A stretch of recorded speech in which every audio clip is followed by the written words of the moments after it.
High everyone, welcome to Priyanka Tapabrata blogs.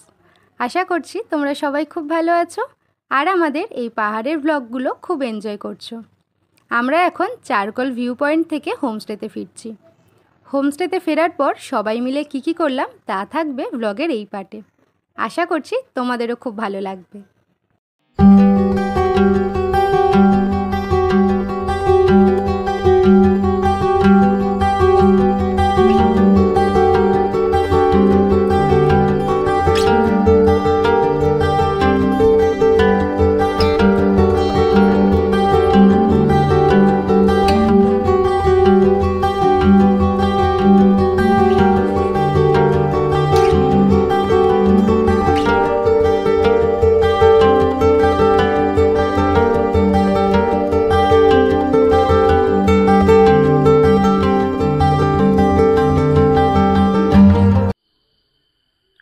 সন্ধেবেলা আমাদের রুমে এখন সন্ধে স্ন্যাক্সটা দিয়ে গেল।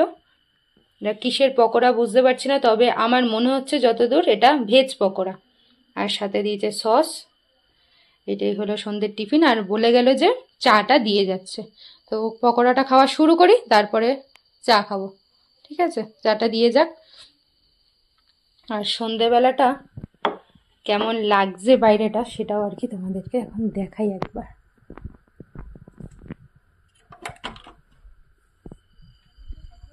দেখো,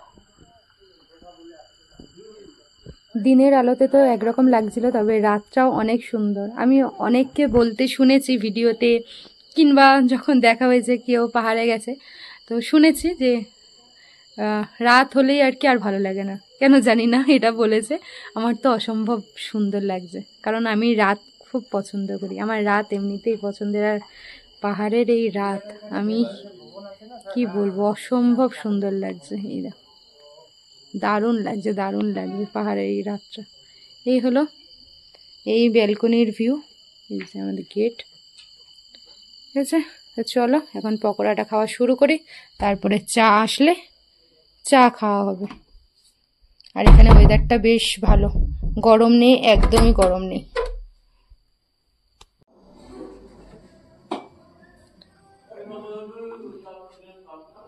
এই সানি সানি পকোড়া খেতে খেতেই চা দিয়ে গেল, দুধ চা, আর সাথে আলাদা করে সুগার দিয়েছে, মানে চিনি। আর এই যে চিনি দিয়ে এটাকে নাড়ানোর জন্য এই দিয়ে গেছে, চিনি দিয়ে এটা চিনি মেশানোর জন্য আর কি দিয়ে গেছে কাঠি, যেটা আর কি কাঠি করে মানুষ।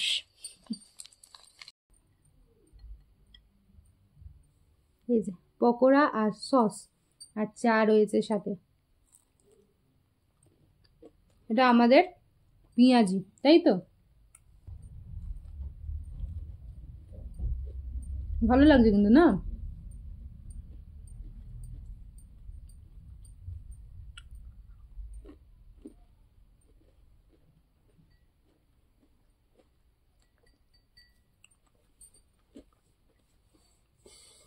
গরম গরম এক কাপ চা আর পেঁয়াজি। কতটা করে চা দিয়েছে গো, একদম বড় কাপ ভরে চা দিয়েছে।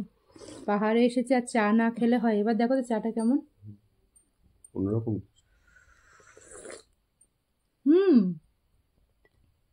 অন্যরকম খেতে চা।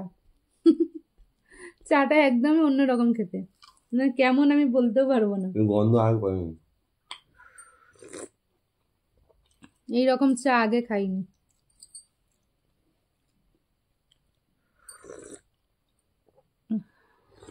যেহেতু পাহাড়ের চা প্রথম খাচ্ছি, তো টেস্টটাও আর কি আমাদের দুজনের কাছেই আর কি নতুন।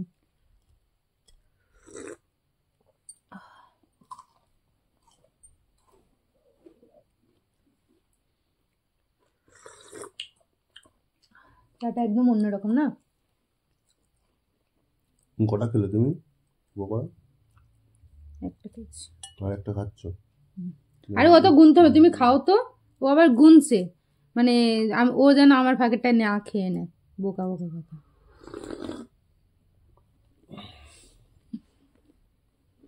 ঝুড়ি বাজা নিয়ে আসো একটু।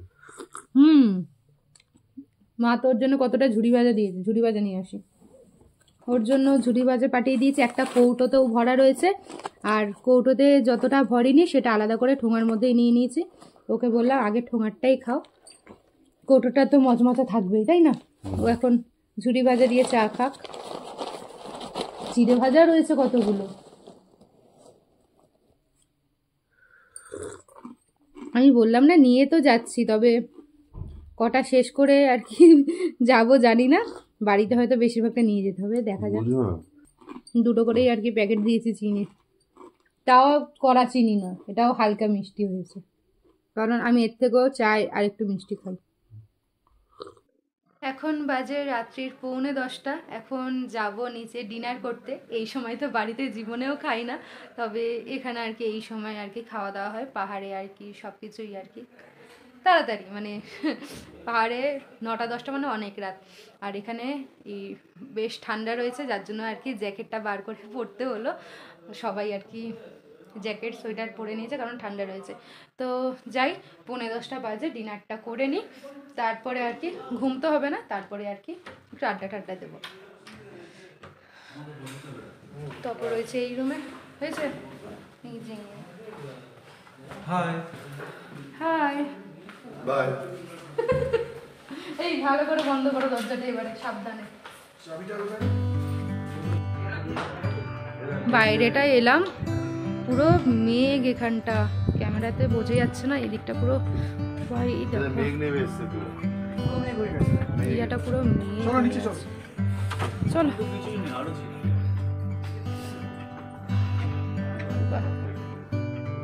এই হলো পাহাড়ের ওয়েদার, কখন কি হয় বলা যায় না। আমরা যাচ্ছি নিচে ডাইনিং রুমে ডিনার করতে। দেখো এটা দেখতে পাচ্ছ, পুরো ধোঁয়া ধোঁয়া হয়ে গেছে মেঘে। এইগুলো কালকে সকালবেলা ভালো করে দেখাবো। আসো বাবা, কি ঠান্ডা হাওয়া, শীতকালের মতো। সবাই চলে এসেছে ডিনার করতে। তপু ফোন করছে ওর মাকে। সবাই মিলে এখন চলে এসেছি আমাদের হোমস্টে ডাইনিংয়ে ডিনার করতে। বাড়িতে তো কারোরই এত তাড়াতাড়ি খাওয়া হয় না, তবে পাহাড়ে সবটাই কিন্তু তাড়াতাড়িই হয়। যেমন লাঞ্চ, ডিনার, রাতে ঘুমানো, সকালে ওঠা, সব কিছুই কিন্তু অনেক তাড়াতাড়ি হয়। সবার জন্য অপেক্ষা করছিলাম, সবাই আসার পর এখন সবাই একসাথে খাওয়া শুরু করছি। ডিনারে ভাত রুটি দুটোরই অপশান ছিল, তবে আমি তো রাতে রুটি খাই, তাই আমি রুটি বলেছিলাম, আর তপরও কিন্তু রাতে রুটি খাবারই অভ্যাস, তাই আমরা দুজনই রাতে রুটি নিয়েছিলাম। আরও সাথে কিছুজন ছিল যারা রুটি নিয়েছে, আর কিছুজন ভাত নিয়েছিল। রুটির সাথে আমাদের দিয়েছিল আলু আর বরবটির একটা তরকারি, সাথে চিকেন। ডাল ছিল, তবে আমরা যেহেতু ভাত খাইনি, আমি তো ডাল নিইনি, আমি শুধু আলু বরবটির তরকারিটা নিয়েছিলাম, আর নিয়েছিলাম চিকেন। তরকারিটাও খেতে ভালো ছিল, আর রাতের চিকেনটাও দারুণ ছিল। তবে হ্যাঁ, আমার রাতের তরকারির থেকে সকালের স্কোয়াশের তরকারিটা বেশি ভালো লেগেছে। সবাই মিলে এখানে খাওয়া দাওয়া করছি। এখানে কিন্তু একটা সমস্যাও হয়ে গেছিলো, একটা ছোটোখাটো ঝামেলাও হয়ে গেছে। কী নিয়ে কী হয়েছে সেসব তোমাদের সাথে পরে আমি আলোচনা করব, এখন আর সেই সব কিছু বলছি না। এখন সবাই মিলে ডিনারটা করে নিচ্ছি।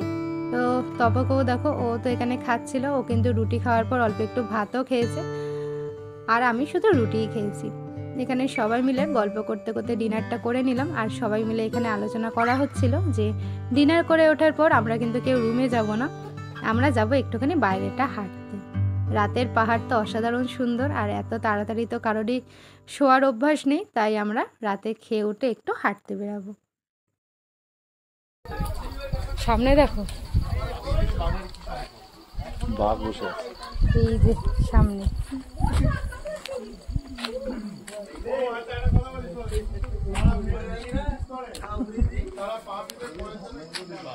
আমরা একটু খেয়ে উঠে রাতে হাঁটতে বেরিয়েছিলাম, হাঁটাহাঁটি করে এখন আবার আমরা রুমের দিকে যাচ্ছি। অন্ধকার চারিদিকটা, কিছুই দেখা যাচ্ছে না ব্যাক ক্যামেরায়। এই যে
নিয়েছি। এখন কটা বাজে দাঁড়াও দেখি, আমি জানি না এখন কটা বাজে। এখন বাজে 10টা 52, মানে এখন 11টাও বাজিনি। বাড়িতে তো কত রাত করে ডিনার করি, তবে যেহেতু পাহাড়ে আর কি তাড়াতাড়ি খেয়ে নিয়েছি। আর খাওয়া দাওয়ার পরে সবাই মিলে একটুখানি আর কি হাঁটতে বেরিয়েছিলাম, বাইরেটা একটু হেঁটে এলাম। একদম ঘুটঘুটে অন্ধকার, কারণ এইসব জিনিস তো আর ওখানে গেলে পাবো না। এই এক্সপিরিয়েন্সগুলোই তো এখন অনেকটা আর কি এনার্জি দেবে, অনেকটা প্রাণ ভরে আর কি নিঃশ্বাস নিয়ে যাচ্ছি। ভিডিওতে দেখেছিলাম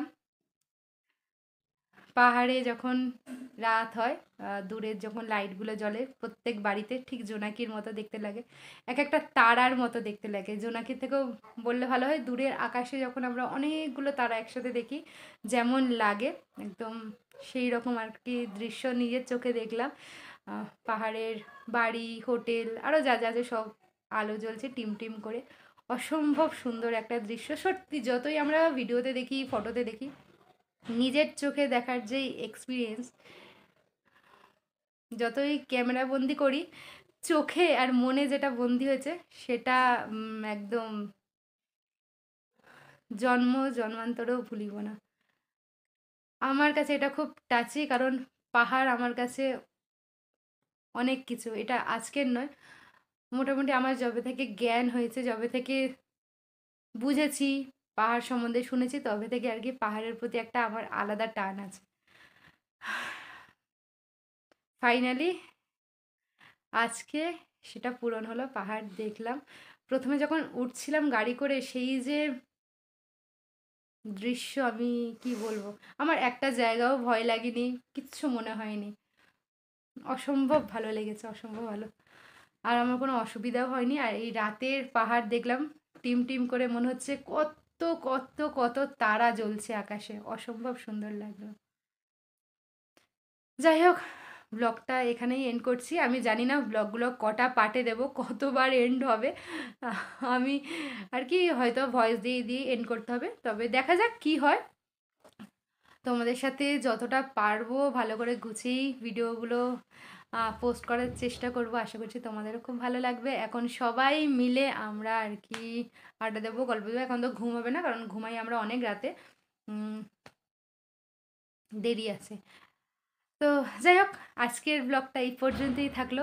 পাহাড়ের আজকে আমাদের প্রথম রাত, কালকের রাত তো কেটেছে ট্রেনে, তবে 19 জন আর 2জন বাচ্চা মিলে 21 জনের আজকে এখানে আর কি প্রথম রাত কাটবে।